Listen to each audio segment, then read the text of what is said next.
They conquered Earth in a week, called us primitive. Now their commander stands in our greatest monument to failure, a doomsday bunker. He thinks it's a tomb for dead ideas. He doesn't know it's a library. And I'm the librarian.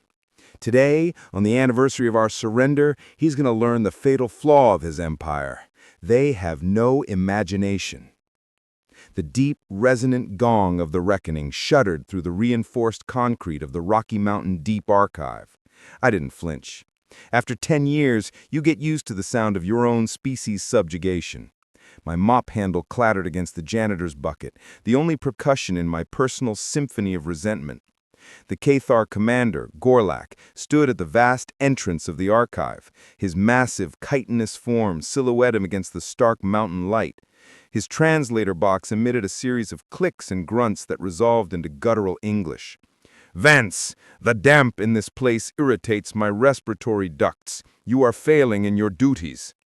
"Yes, Commander," I said, my voice a flat, neutral tone I had perfected. I was Elias Vance, former sergeant, 1st Infantry, now head custodian. A fancy title for the guy who mopped up the puddles the Cathar trackers left on the floor of what they thought was a giant tomb. Gorlak stalked inward, his 4 legs tapping a rhythm of ownership on the cold floor.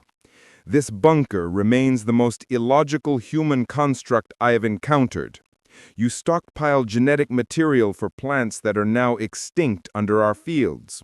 You preserved knowledge on fragile paper discs that we could access with a single thought pulse. It is a monument to your fragility." I kept mopping, moving toward the central elevator. "It was a precaution, sir." "A futile one," he scoffed, following me. "Your species' only virtue was your fight, brief but spirited. Now that is a memory. The reckoning ensures you never forget it." The gong sounded again, a low boom that seeped into your bones.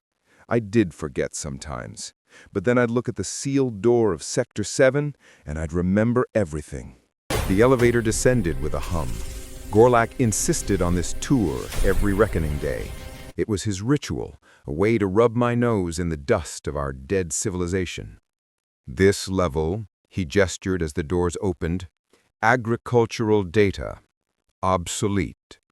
The cavernous space was filled with row upon row of server racks, their lights dark. He saw dead machines. I saw the ghost of 1,000 farms.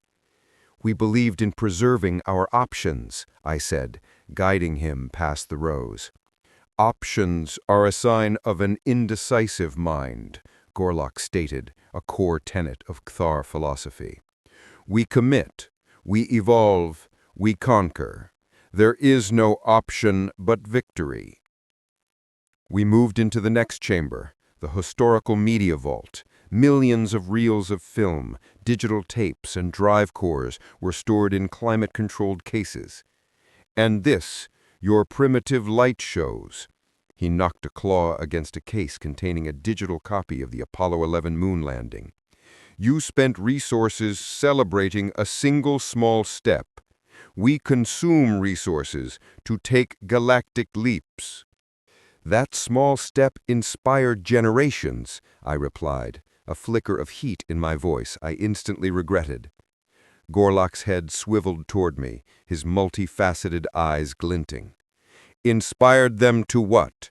To be easily conquered? Your inspiration is a crutch for a weak spirit." He moved on, and I exhaled slowly. My eyes darted to a seemingly innocuous panel on the wall nearby. Behind it was a hard-line connection, one that didn't appear on any Cathar schematic. The first thread of the net. We entered the core of the archive, the Library of Congress cold storage. Endless rows of sealed cases containing the physical backups of human history, books, maps, schematics. The air was chilled and still. "This is the heart of your failure," Gorlak proclaimed, his voice echoing. "You thought memory alone could save you. You stored your stories here to rot. We Cathar absorb the knowledge of the conquered and move on. We do not cling to sentiment." "It's not sentiment, Commander," I said, stopping before a terminal that was supposed to be deactivated. "It's a foundation." I placed my palm on the cold screen. It was a risk, but the ritual of the tour was his weakness. He was too busy gloating to notice the subtle hum of power cycling deep within the facility. The terminal flickered to life, not with the standard Cathar interface, but with a simple green-on-black command prompt. System, override, Vance, E, authenticated, dot, initiate Project Epimetheus, Y, N. Gorlak turned. What is this? Unauthorized systems are. I pressed Y. You said we stored stories. You were right, but you never asked what the stories were about.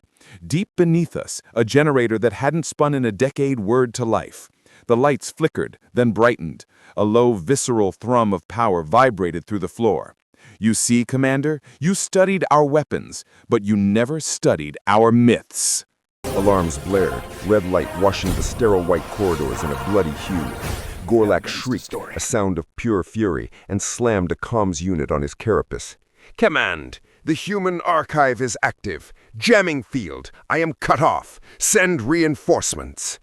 The terminal in front of me scrolled lines of code at a blinding speed. It's too late for that. Your ships in orbit rely on a centralized command node, a single point of failure. You said options were a sign of indecisiveness. We call it redundancy. All around us, holographic projectors hidden in the ceiling flared to life. Figures flickered into being between the bookshelves. George Washington reviewing troops, Joan of Arc holding her banner, Winston Churchill giving his famous "We shall fight on the beaches" speech. The ghosts of human defiance filled the room. Gorlak swiped a claw through Churchill's image, which pixelated and reformed. Illusions! Parlor tricks! No, I said calmly, as the image of a NASA engineer scribbling equations on a blackboard appeared next to me. Patterns. You conquer by absorbing a species' knowledge and using it. But you never create. You have no art, no stories of underdogs, no concept of a Hail Mary pass. I turned to face him fully, the subservient janitor gone, the sergeant back in his eyes. So you had no defense against them. The Scorched Earth Protocol wasn't about burning our fields, I explained, my voice cutting through the blaring alarm. I navigated to another terminal, pulling up schematics that made Gorlak freeze. It was about burning your logic. On the screen rotated a complex engineering schematic, the Saturn V rocket. You see this? We called it a rocket. It was, fundamentally, a controlled explosion to achieve orbit. You saw the principle, improved the fuel efficiency, and deemed it mastered. I pulled up another schematic next to it. The F-117 Nighthawk. This, a stealth aircraft, its shape deflected radar. You saw the principle, refined the geometry, and deemed it mastered. I looked at him, a grim smile on my face. You are master copycats. You absorb and optimize, but you never ask why a species would strap themselves to a bomb just to touch the void. You never understand the sheer, stubborn will it takes to make a square peg fit in a round hole because you damn well said you would. I typed a command. Deploy mimetic hazard, Yankee Doodle. This is a human folk song from our Revolutionary War. To you, it's just data. To us, it's a weapon, and we've just uploaded it to your central command node. In orbit, it began. The Cathar command ship, a perfect, logical sphere, suddenly began to spin its own smaller defense drones out of their base. They weren't attacking. They were performing a complex, swirling dance. On our terminal, a comms feed flickered to life. We saw the bridge of the Cathar flagship. The crew wasn't fighting. They were marching in place, their clicking language now syncing to the tune of Yankee Doodle. It's a cognitive virus, I said as Gorlak watched his entire chain of command unravel in a display of glorious, illogical nonsense. You integrated our data streams so completely, you gave our stories a direct line to your brain. You have no immune system against the paradox, against a joke, against the story of a farmer defeating an empire with a single shot. The jamming field held. No help was coming. The Cathar fleet was trapped in a waking dream of human folklore, their perfect logic circuits seizing on the chaotic, unpredictable, and brilliant patterns of our history. One ship started painting itself with garish colors. Another began broadcasting the entirety of the I Love Lucy show on all frequencies. Gorlak stumbled back, his carapace rattling in terror. What is the purpose of this? The purpose, I said, is that you forgot you weren't just fighting an army, you were fighting an idea. And ideas are bulletproof. The alarm ceased. The red lights were replaced by a steady, clean white light. The ghosts of our history faded. The job done. On the terminal, a single word flashed. Liberation. I walked over to the main archive console and typed the final command. Across the planet, in every former human communication hub, the same message would be broadcasting. The simple, elegant schematics for a radio jammer, an EMP grenade, and the chemical composition of the adhesive that could gum up a Cathar tracker's joints. The how-to guide for a revolution, preserved in a seed vault. Gorlak was on his knees, a broken figure. The reckoning gong should have been sounding again. Instead, the silence was deafening. I picked up my mop. It felt different in my hands. Lighter. The war you won was the one we fought with ships and missiles, I said, looking down at him. The war that just started is the one we fight with folklore, with engineering schematics, and with the stubborn, illogical, beautiful human spirit that you stored in your own databases. I walked towards the exit, leaving the commander of the Earth Occupation Force kneeling in the heart of the tomb that had just become his prison.